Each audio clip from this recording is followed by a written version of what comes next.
You're listening to Guys on the Sideline podcast, where you'll hear opinions, predictions, and sports takes in every direction. If you're a diehard sports fan, this is the place to be. They've never played. They have no experience, but they have plenty to say. And now, here are the Guys on the Sideline.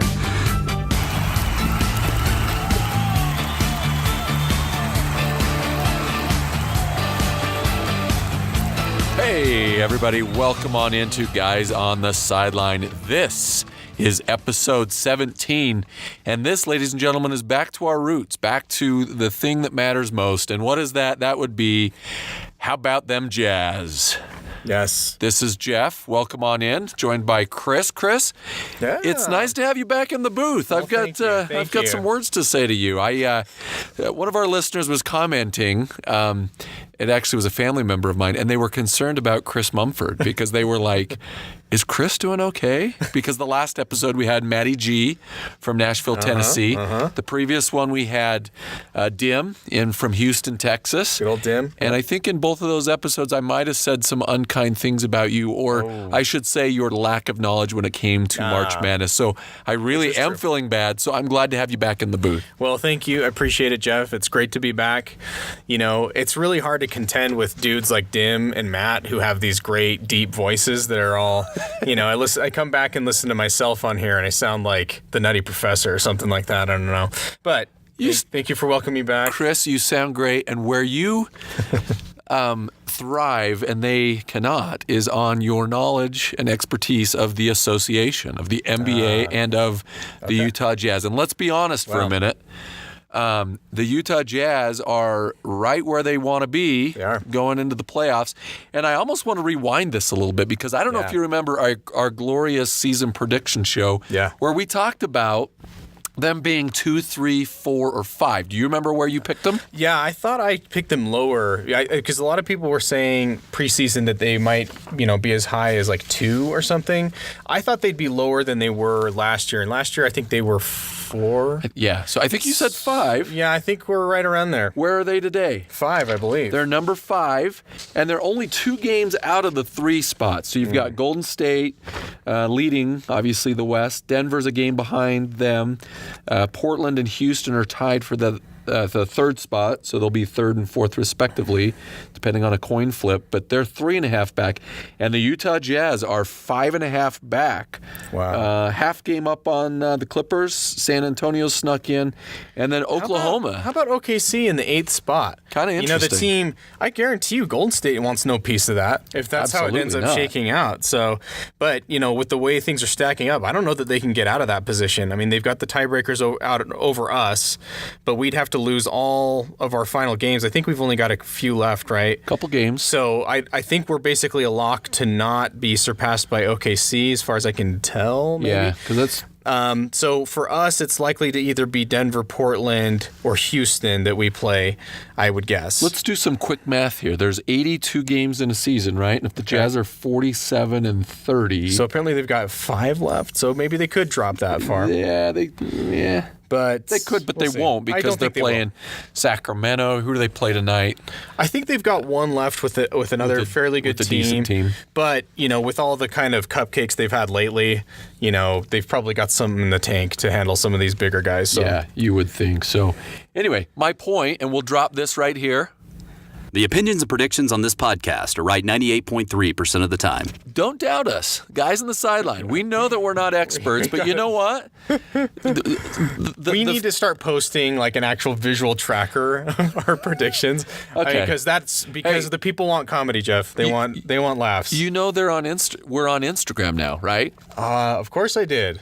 So maybe we'll throw them there. Maybe we'll put them up there. Yeah. And strikes and balls and strikes. There you go. That's what we're throwing here. And April Fool's Day was yesterday, and you saw our video that we cut. We had Barack Obama that did a little, gave us a little bit of love. Oh, good old Barry. It is indisputable that right now the biggest show is Guys on the Sidelines. Thank you. Whether it's POTUS 44 or POTUS 45, we'll take any love we can get. That's right. So we have to continue that and get more presidents in there, I think. The problem is I didn't find a lot of video clips of Trump with 2-syllable words or greater. So Okay, no political comments. apart from that. we're going to Even edit if it's that factual. out. We're Even going if to edit that out. Love our we have to drop this right here. Did you see his little victory lap speech? Again, we stay very non-partisan here, but did you see total exoneration? No, I'm talking China. He was up in wherever, and here's his great quote. Oh, we have our team right now in China. They just arrived. China! That would be our president, Donald J. Trump. So, Sure is. okay, let's get back to sports and keep this politically free. So, All right. Tell me your thoughts then on the Jazz going into the playoffs, because this is where it gets interesting. Again, they're 5, which means they would play 4, which means they would right now, as it stands, they would play the Houston Rockets. Do you like that matchup? Do you think they need to jump up to... To me, I personally don't understand why people care so much. I mean, ultimately, okay, you win one playoff series. You don't get any special bonus. Maybe people on the staff do or something like that. But as a fan, okay, more playoff basketball is more enjoyment, is more opportunities to see them. I hear all of that. But the sooner you can get to the team you really want to play, that's really going to be the measuring stick for how good you are, the better, in my opinion. In a first round, when you're still getting your playoff legs underneath you, a team that's tough and gritty like the Jazz, I personally don't think it's the worst thing if you face a tough team, because, okay, maybe we end up playing LA and we beat them. Great. My point is, you're going to run into one of these guys eventually, and I don't understand the line of thinking that says, well, you're better off finding him later. I don't know. So I don't think it's that big of a deal. I would say, though, that we don't want to play OKC. It's not looking like that's going to happen because they've really got our number, and we just have not matched up well with them. But, hey, if it's Houston, I think that makes for an entertaining series. I do. If it's LA, same kind of thing. I like our chances there. If it's San Antonio, same kind of thing. So LA Clippers, let's clarify. LA Clippers, yeah. LeBron. Not the shut it down for the year. The dogs of we can get into that later. I got some thoughts on that, but yeah. But let me tell you, I think I'd prefer to be in that 3 to 6 slot because one, if you're 4-5, you're going to line up on Golden State's side of the thing. Right, that's true. And so if you're 3 and 6, so the Jazz, I'd prefer to be the 3, obviously, to get the home court. But again, half game up on the 6 spot, Clippers. So if the Clippers overtook them and they were at 6 and you had to play Portland, I think that's a favorable matchup. Yes, it is. And then the 2-7 right now would be Denver and San Antonio. Again, I like that.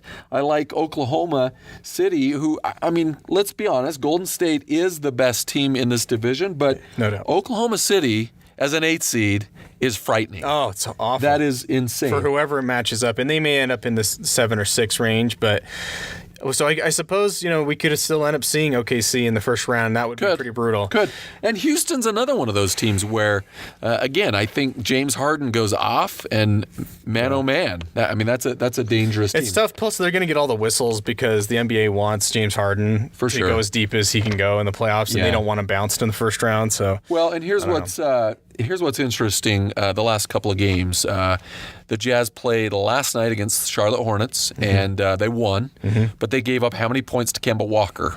Almost 50, I think. Almost 50. Yeah. The game before, or a couple games before, they played Phoenix. How many did they give up to Devin Booker? Pretty close to the similar, wasn't it? I think it was 59. Yeah. They held them shy of 60. But they keep winning. They win. And that's my point. And maybe they're starting to say, go ahead and play star ball. Exactly. Maybe they're just saying... James Harden is that. If you can beat us by yourself... You want 60 points? You go, my friend. But you know what? We're going to play as a team. Yeah. We're going to have team defense. Again, maybe not isolation defense where we shut down a particular star. Right. But again, if the Jazz can give up that big point total to one player, but it kind of... It's a kind of an interesting strategy, isn't it? It's almost kind of this like rope-a-dope thing where, and I don't know whether they're doing it deliberately or not, but you kind of think about it. If you do kind of give the star player, a guy like Harden, free reign to kind of not free reign, but basically you give him some looks and you let him create a little bit. Does he start to just kind of hog the ball? Does he start to kind of dominate the offense? And I don't know. Maybe then it's kind of they become more one-dimensional. Maybe they're easier to play at that point.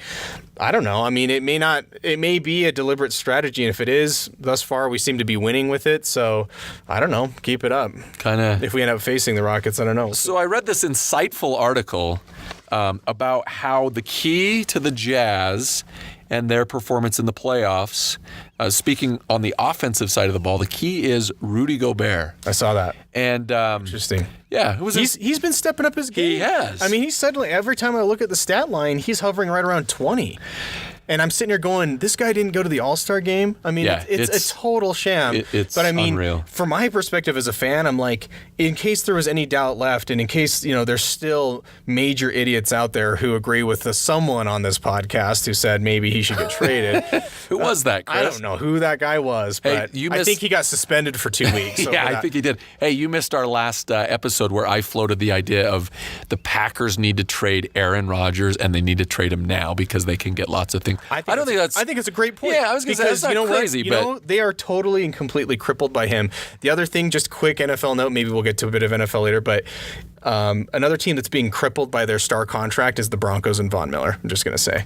The Broncos can't put it back together because his contract's killing him. Is insane. So is that a shout out to John Gruden making the right call by getting rid of Khalil Mack? Did you hear that this team of analysts, these data nerds that come up with these statistical models to evaluate different moves that NFL teams make, gave John Gruden move of the year for the Khalil Mack? Really? Number one. Yeah. Well, I think long term it is going to pay out. We got Antonio Brown. We've brought in this haul of free agents that we couldn't have brought in otherwise. So you're going to go up and get Kyler Murray, take my Arizona Cardinals first pick or not? I hope not. I don't want Kyler Murray. I don't believe in him. People that are just tuning into their first Guys on the Sideline episode, we welcome in. We hope you're enjoying what you hear. But let me give you a heads up. You got to be able to follow us because we get off and we get off quickly. Tangents. No, I love it. Back to NFL later. And maybe next week as we get closer to the draft, again, my Cardinals, your Raiders. Your draft, because you love the draft. It is my thing. Have you watched Kevin Costner's movie yet, Draft Day? You beat me to it. I was just trying to spit that out. In honor of you, Jeff, I will watch it sometime before now and then. I pledge this. Wow. Well, we might have a whole... Need to reserve a flight just for that. Just I'm going to watch Draft Day. I'm going to live tweet it right at you. I feel like the last flight I was on, they took it down. I had to watch Forrest Gump instead. Forrest Gump is a great show. Have you seen it recently? It is great, but it's missing the NFL draft. That's the one thing that he could have been involved with. That would have been great. Let's do a rewind. Yeah. A little Has there been a Forrest Gump too? There was talk of one or something, and look this up. Really? Yes. All right, audience, look it up. While we're on tangents, we were talking walk-up songs, I guess they would be called. Mm-hmm. Do you have a walk-up song? You're coming to the plate. Oh, geez. Do you got a song that would... I think that over. Why can't we be friends? Why can't we be friends? That's a good one. Some guy, Elvis Andrus from the Texas Rangers, had Baby Shark as his walk-up. Dude walks up to the plate and jacks a home run.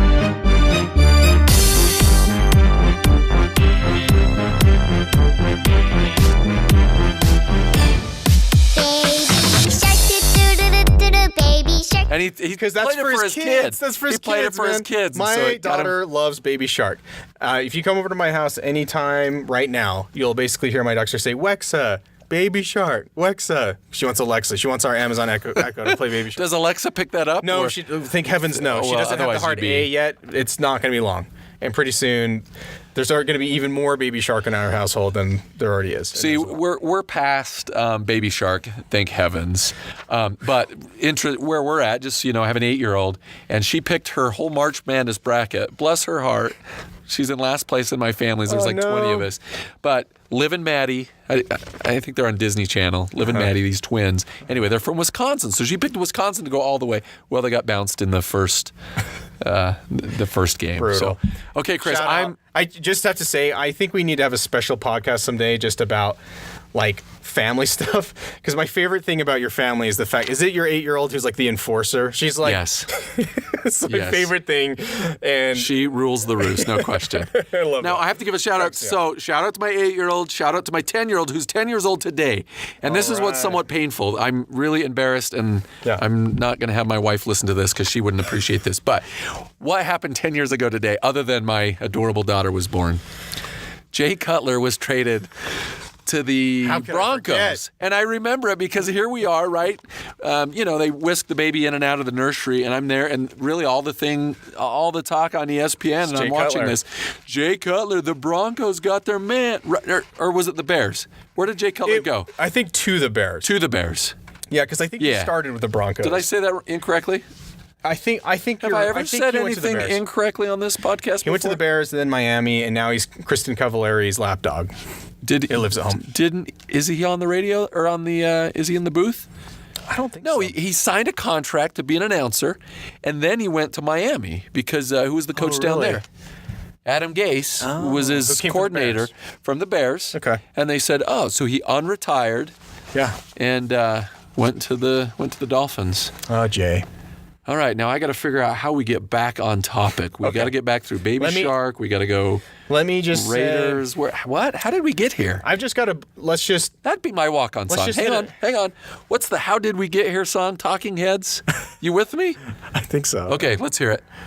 And you may find yourself behind the wheel of a large automobile.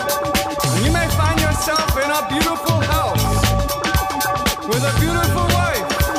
And you may ask yourself, well, how did I get here? Letting the days go by, let the water hold me down. Letting the days go by, water flowing up. Okay, Chris, please. Sorry, I think coming back. if we could see the listeners that we have right now, they probably have dropped off. Bring in Dimmer masses. Matt back. Bring Dimmer Matt back. Well, that's all I can say. Chris, it's not you, it's me. There's a great Seinfeld. I invented the it's not you. You can't give me that. I invented it's not you. It's me. So, okay, please. back. Let me just. Oh, there's another beep, beep, hard beep. detour. Okay, go. Well, first, let's put a pin in one thing. We have to address, and I know we don't typically get into political stuff, but we would be remiss for never touching on the Russell Westbrook fracas in Salt Lake City, right? The controversy surrounding fan. Oh, when you were that talking stuff. touching and political things, I know. thought you were going Joe Biden. I know, but let's stay away from Uncle Joe. As Utah, yes, let's really stay away from Uncle Joe because Uncle Joe gets a little too fresh, I think. Kissing people on the backs of the heads. Anyway, let it. So Russell Westbrook. My point, let's just bring it back. Okay, Jay Cutler, Russell Westbrook, both dramatic people, both kind of weird. There's the tie-in. Okay, there's there your you go. segue. So, anyway, well done. but I think given what we know about Russell Westbrook and what was said to him, I do think I understand why he was upset as he was. I just have to give a shout out to Gail Miller and the way that they were so aggressive and forthright, banning the fan, not making excuses, not just saying, because a lot of people on Twitter were saying things like, well, Russell Westbrook's the one. He clearly has an attitude problem. He clearly this and this and that. Which that aside. they're not wrong, No, but that I'm with you, Chris. It's just right, and at some point, it's like it doesn't matter what his attitude is. Obviously, fans are saying things that are ridiculous and provocative and all this stuff. So good on the Jazz for banning the fan. I think good on the Jazz for creating a PSA, because honestly, that the whole point of rooting for your local sports team is to feel a sense of local pride. And when you have incidents happening that. It doesn't matter what's happening on the court. People think that Utahns are racist or this or that. That's really beyond embarrassing and shameful. And I really hope that I hope that isn't the perception everybody has, and that it doesn't take root. I'll also give credit to my guy Raja Bell, who is on. He co-hosts a radio show or a podcast with another guy, and he was talking about this whole thing. He played in Utah.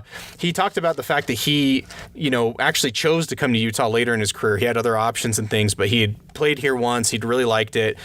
He thinks it's a great place for a family, and chose to came back. And he had some great things to say about Utah and Utahns, and said he didn't have issues here.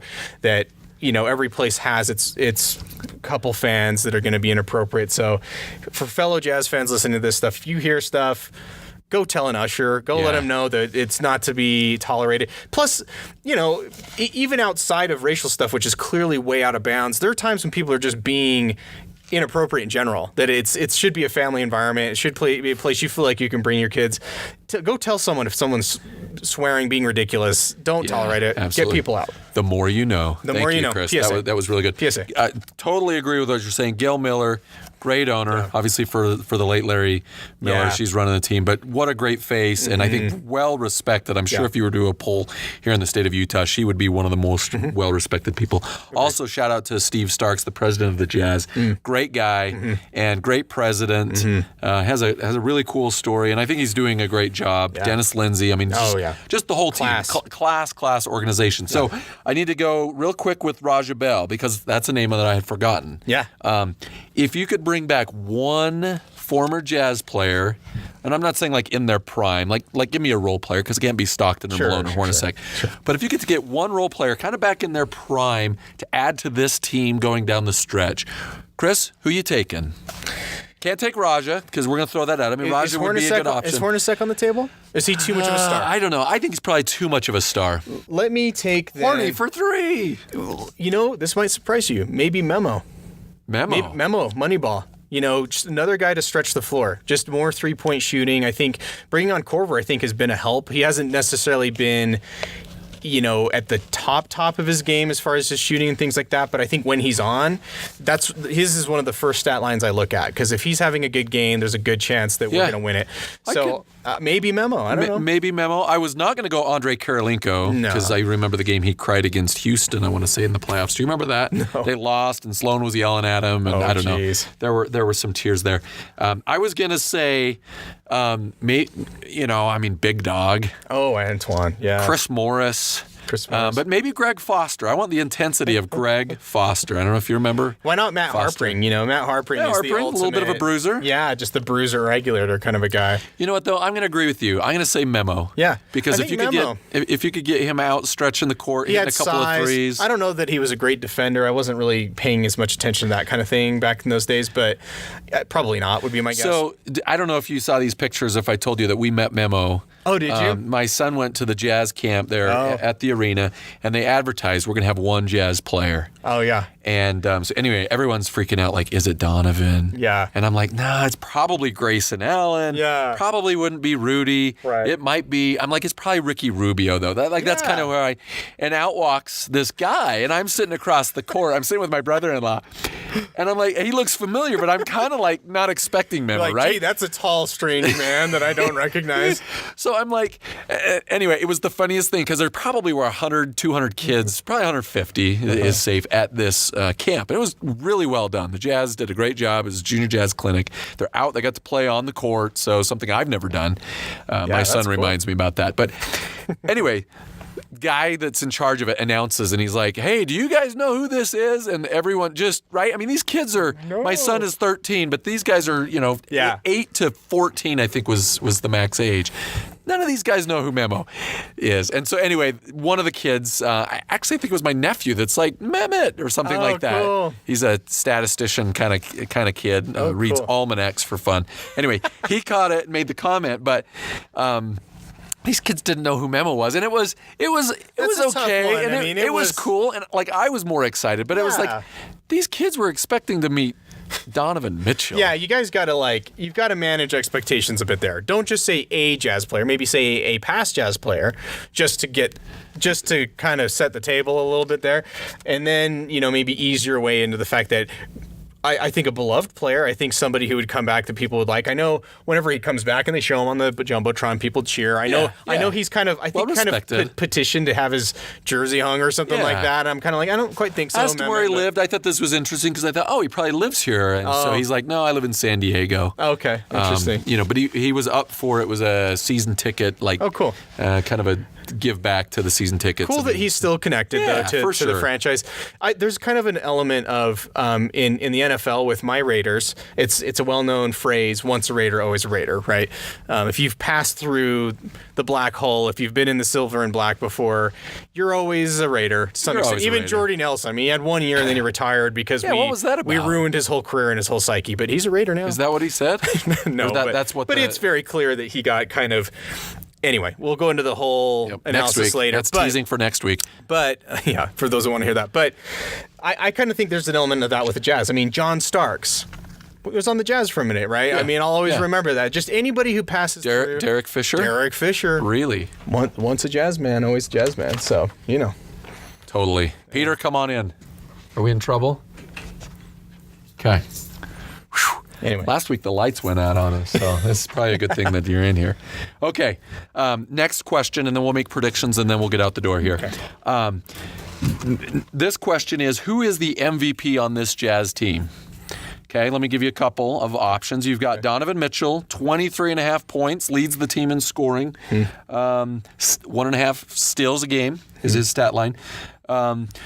Rudy Gobert, almost 13 rebounds, 12.9 rebounds a game. Wow. He averaged, what was his points? 15.7. So he averaged a double-double. Wow. Which kind of takes you back to, That's amazing. Boozer did it, not one of our favorite players, but Right. he put up some good stats. Karl Malone was really good at the double-double. Yeah. And also 2.3 blocks is what he averaged this season. So Donovan, Rudy, Joe Ingles, maybe a dark horse player, kind of the heart and soul of the Role team. player a little kind bit. of a guy. Yeah. The kind of guy that in 2030, when I'm asking what role player do I wish I could have back, Ingles will be probably Joe around that Ingles. The headband game. You remember the headband game? That was Dude, this Joe, season. We just got a great cast of characters, I tell you. We really do. Favors, Crowder, Rubio. I got to go with Gobert. You go with Gobert? I think, and mostly just because I think that there's kind of this recency bias that we have where Donovan's been playing lights out. I think he's really emerged as a superstar. I don't think there's any denying it. It's really exciting. And he's class act up and down, everything else. It is his team. He's the face of it. But I think you look at the early part of the season when he wasn't playing maybe up to the standard we expected. I think navigating a lot of that's Gobert. Gobert's been the constant. He's been steady. He's stayed healthy this year. Knock on wood, because Yeah. I'm looking at games played on all these teams, and minus Dante Exum, who, man, coulda, shoulda, woulda. We'll have a bonus segment on that. We man. really should, because I if was Dante could so stay frustrated. healthy, So frustrated. great young talent, but I'm afraid this might be What a his bummer. career, that he just Right. can't stay healthy. Well, what a bummer too. We were a Dante Exum away from getting Mike Conley. He was the bargaining chip that we wouldn't throw out there, and lo and behold, weeks later, it's over, and we're going to get nothing. Well, and no disrespect to Ricky Rubio, because I think he's your community guy. Yeah. He's your community MVP of the team. I mean, he's out there. He's doing amazing things. But, I look at the assist line, and I just look at the point guard play, and I just think if we had just a notch better point guard, Yeah. I think we'd maybe be get up to the 3 4 or seed. 5 games better, potentially. Yep, I think so. So, yeah, anyway. Yeah, kind of tough, but I'm going to go with Gobert for my vote. Okay. It's yours. Yeah, I agree. Rudy Gobert. And I reference what I said earlier, and we talked about just a few minutes ago, but Rudy Gobert really has the potential. Donovan Mitchell is going to obviously play and be kind of the star, but if Rudy can play well defensively, which we know he will, but if he can add it and even maybe ratchet up his game on offense a little bit. Which he's doing. If he can do that, I think they win the first round, and then I think they have the potential, depending on the matchups, to knock off somebody in the second round, maybe get into the conference finals. So it's going to be a tough matchup for anybody. The one thing we were missing, speaking of the Spanish Samurai, Ricky Rubio, he was missing in that Houston series for the most part, and I think that did it. Even if he's not great, he's still the best point guard we've got. And I think that he still elevates our team when he's on the floor. So I'll go with Gobert. One thing I will say though is that Gobert also has the advantage of, what is this year for him? 4 or 5? how many seasons in the league? Have to look that up. I don't know. Maybe close to 5 at this point. So, I mean, he's been around for a while, and what I love about him is that he just keeps adding dimensions to his game, becoming a better and better offensive player, becoming more of a threat. He's just the kind of guy, the minute he's on the floor, the complexion of the game changes. You just feel, you feel like we have more of an edge when he's on the floor. Donovan, I think, is on his way to being that guy who's just totally unguardable. Every night now, there's some dunk reel, highlight reel from him. He's just explosive. He's got crowds in other cities, jumping to their feet and screaming because of the stuff he's doing. So, I mean, it's super cool to have him. Just imagine where Donovan's going to be, though, in another 2 or 3 years. I mean, at the point where he is where Gobert is now. Yeah. I mean, so we're in great shape. We got to lock those guys down as long as we can and add one more piece. Do you think we can lock down Donovan? It's probably foolish to do it. I'm probably getting my hopes up a little bit. I think we've done everything we can as a community to embrace him, to show him love and all that kind of stuff. I hope so. I think it will depend on if he can get another free agent here. But I just don't know that I feel with Donovan like it's all about the rings and nothing else. I get the feeling that the way that he embraces the community, that stuff matters as much to him, that him being a pillar of the community, being somebody who can make a big difference, somebody that, like, I think he is the polar opposite of Gordon Hayward. You could not have, So literally give him all that money that we were going to give to Hayward. No, and I think they will clear every bit of cap to keep him. They'll do everything they can. I think they probably have their plan already in place. I think they're probably already talking to Donovan. All right. We're doing this. Gail Miller, Steve Starks, Dennis Lindsay, Quinn Snyder. I know we're not being original here by saying, oh, you really ought to lock up Donovan Mitchell, but get her done. As soon as you can. As soon as you can. Max deal, whatever it takes. I mean, they would be so beyond stupid. He's the kind of player that, let's be real, Jazz fans, let's be real. Even if you're going to have to commit a ton of your cap to him to keep him around, I don't think it's realistic to say, well, we need to get more pieces to make a championship run. Utah Jazz basketball is all about winning, being consistent, putting yourself in position. It's about the long-range game. If Donovan spends his entire career in Utah, mark my words, he will make it to the finals, I think at least once.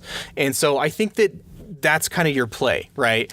But I'm hoping that in the meantime, we get 10 years of amazing star-level basketball from... love me some Karl Malone, love me Stockton. They were workhorses. Their style of play wasn't this explosive, dramatic thing. We've got the NBA dunk championship. We've got a guy who is an artist out there. He's fun to watch on a level no other Jazz player ever has been. Let me just say this. I think the Jazz get there within the next 2 years. Really? And again, I go out and say something so unoriginal like, you ought to re-sign him. Well, no crap. Right. I think they're aware of that. But I think more than money is if you can give Donovan access to the stage, meaning like you're talking, surround him with pieces, have a good coaching staff, have a good strategy, making it happen. Mm-hmm. I think in the next 2 years they can, partly because of what I think is going to happen in Golden State after the season. Durant for sure is gone. For sure. I think they'll take home another trophy and he'll bail. I agree, and I think they probably get it this year. Yeah. Although I predicted in the opening segment of this season, I should say, Toronto. I don't know how I feel about that. I think Milwaukee kind of came on strong and surprised us a little bit. But what we need to have happen, though, is your buddy Zion Williamson. Yeah. We need him to go to New York, which I know the league is trying to figure out how to make that happen, a la Patrick Ewing in the frozen envelope back in the 80s. But if we can keep him out east, that gives a little bit more parity to the league. If he goes to Los Angeles, for example, and I got to be careful what I say because I may never watch another NBA game again. If he goes to LA, to the Lakers, I'm done. I'm out. I don't know that he makes them that much better, honestly. I know, but then he signs, and then you get all the next free agency crap, and it's just like I just hate. We've been holding off on this. LeBron made a cynical move, in my opinion, going to LA because he just wanted to move into some kind of living retirement. Like he went there knowing full well they weren't in any position to go to the finals. I mean, it's a statement to his total greatness that he's taken virtually every team he's ever been on to the finals by himself or with a weird oddball cast of characters. But now that he's in LA, I don't think this is going to work. And I don't think it's going to. I think he has shot himself in the foot and cost himself. It ain't going to happen next year. It's not going to happen probably the year after that. He might not make it back to the finals. I don't know. I don't know. Do you remember when I was crazy and I was saying... Not in LA. I don't think he will. Do you remember when I was crazy and I said he should come to the Jazz? It wasn't crazy. We would be in the finals this year if he had done that. No question. If he went to Philadelphia... Yeah. I think Philly's the favorite. Yeah. Right? Totally. But he picked LA and he thought, I can get players to come. And the word on the street. People don't want to play with him. Well, and people don't want to coach him. Yeah. Right? Luke Walton is out of town. Out. He is out. And Doc Rivers, I think, would jump ship. I mean, he doesn't have to move. He just, boom, he goes over and he wants no part of the Lakers. And part of it is, he's a career killer. You look at as much as I love the guy, and that's the weird thing about LeBron. I mean, he's so easy to root for. He's a good guy, but he's kind of that shark CEO out there, and I think he's kind of ruthless. And I mean, talk about screwing up your team's chemistry when you're openly courting Anthony Davis mid-season, taking the guy to dinner like after you're playing him, and then your teammates are looking at that going, "What? Really?" I mean, it's like I don't know. It just seems so blatant. It's just such brazen betrayal that you're just sitting here saying, I don't care about any of you guys on the current team. Kuzma, all these guys that I think have a ton of talent. That I feel for my guy Kuz, because what a cool opportunity to go to LA. He's turning into a bona fide good NBA player, good solid player. It's got to be the spotlight on that team. I mean, I don't know. The best player, I would say. I mean, as far as being there and being consistent, but so anyway, Laker fan Ryan, we're gonna have to get you back in the booth, because we'll give you your 2 minutes. I just think it was a bad move, and I think the interesting stat that I saw was that he has played through this age. He's played like 4 more seasons than Michael Jordan because of all of his trips to the finals, to the playoffs, to the Olympics, and all of that. Wow, which that's a great point, because you look at it and LeBron, to your earlier comment about him carrying these teams, he's done it all himself. Oh, yeah. I mean, the guy's think there's amazing. A doubt, personally, that from the perspective of who you're going to pick first to be the core of your team, to me, it's LeBron. Personally, it's LeBron over Jordan, personally. Now, what I will say, though, is that no one will ever have the kind of impact on the game that Jordan had. That he made it fun to watch on this other level. Yeah. Michael Jordan has the same quality Tiger Woods has. There's just something about watching that guy win that's different, that you feel like a part of. Yeah. That's not the case with LeBron quite. I think he's had moments. You say that as a Jazz fan. I say that as a Jazz fan. But at some point, it's like there's no denying, like, for sure, I'm actually glad that if we had to lose to anyone in the finals, it's like this transcendent megastar that transformed the game. Yeah. We're a part of that history. That's cool to me. I mean, Chris, have you seen Space Jam? Yeah. Like, I'm just saying, like, what a cool era to have been in the mix. And totally agree. And he'll say that we were one of the toughest challenges he had in the finals and all that stuff. And so that's a cool thing to me. LeBron is just such a workhorse. He gets things done in the paint. He's physical. He's unbelievably cool to watch.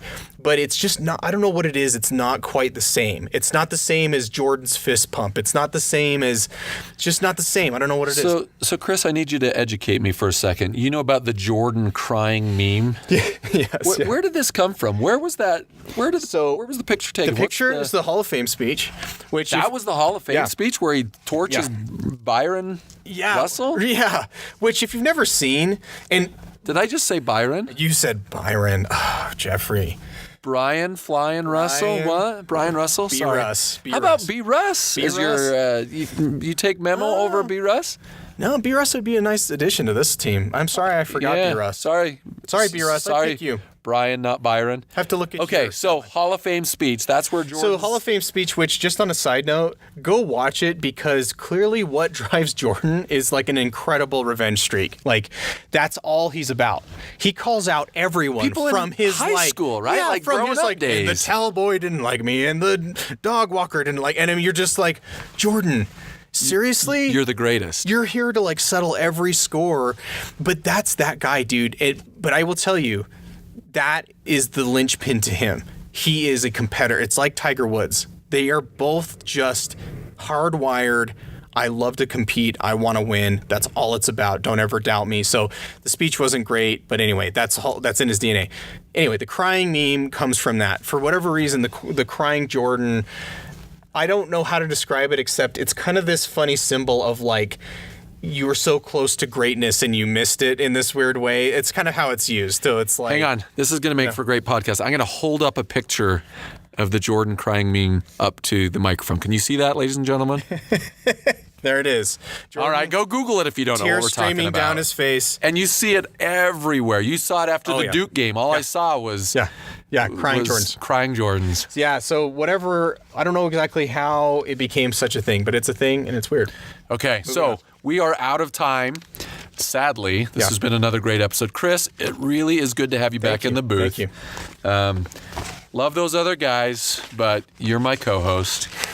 You bring it, and I cannot wait to hear your reaction of draft day and to break down. We'll do a mock draft. Stuff, man. We're going to do some homework, and we're going to do a mock draft. But As we scoot out the door here, let's make some bold predictions because we like to do that on this show. So tell me what seed you think the Jazz will finish at. I will do the same, and then we're going to say who you think, how far they're going to go in the playoffs. I'm actually, I know this is a little bit maybe downtrodden on my part. I'm going to go that they're actually going to drop to 6, but I think that they're going to face, I'm going to go, sorry, Jazz fans, I think that they're going to end up playing Houston first round.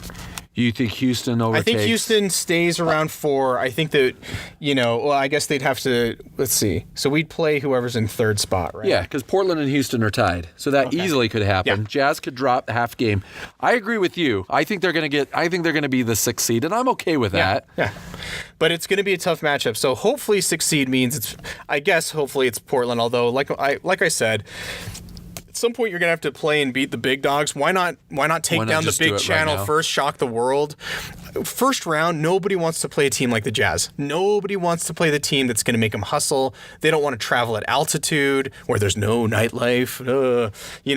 Nobody wants that. I'm just saying. How far do they go? You can surprise someone in the first round. I agree. So Jazz are the 6th seed. I agree. I think they get Portland. You say Houston. Okay. How far do they go? They win the first round? I think they win a first round. Yes. You know what? My gut, I'd be lying. I kind of get the feeling they're going to draw someone really tough first round, take them the distance. So it'll be one of those things where we'll draw Houston and we'll take them further than we did last year. Where last year I think we only won 1 game. I think we'll push it to a 6 or 7, and I think it'll be very competitive. But I think we may drop our first round this year. Okay, I'm going to be a homer here. Jazz are going to the Western Conference Finals. Wow. Okay. They're going to face Golden State. They're going to take them to 6, and it's going to be close. But I think in the end, I think Golden State just has another gear. The West is so close that all it comes down to is how the Jazz are shooting. It's one of those things where I think they have the defensive chops to make stops, to win games that way. It's all just a question of on those nights when they need to be hitting the 3 ball, on those nights when they need to be able to hit the mid-range jumpers, things like that.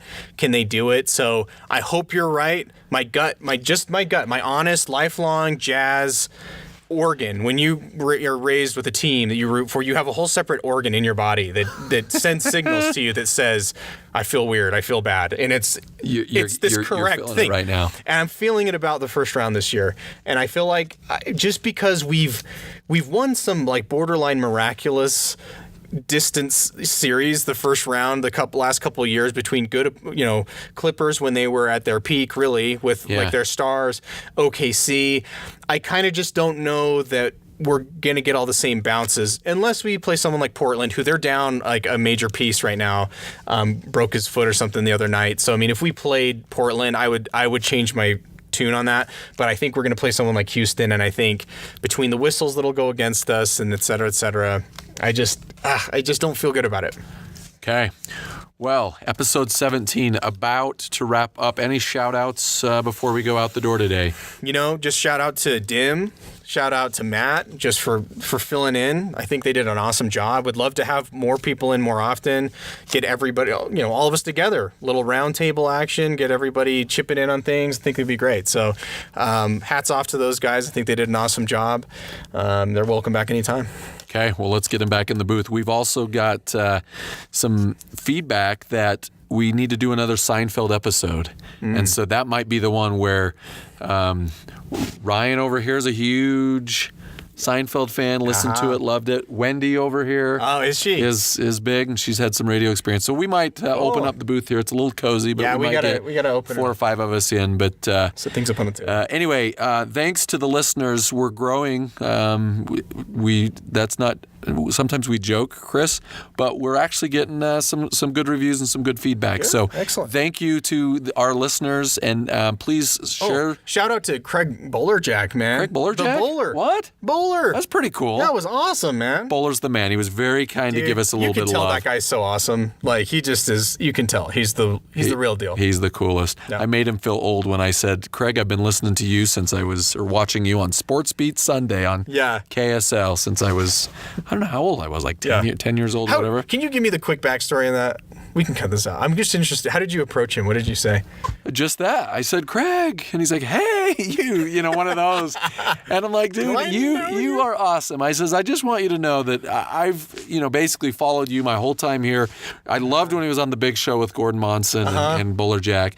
And I just said, hey, I'm kind of, with a friend getting a podcast going. He's like, oh, what's the name of it? And I told him, and I says, do you mind just doing a little promo for us? And he's like, happy to. Yeah, glad to do it. And so went out and anyway, he was very kind to do that. Said, awesome, said he basically said, good luck, and I'll have to find you sometime. I'll have to look you up, which I know is not necessarily going to happen. But Craig Buller Jack, if you're listening, you're the man.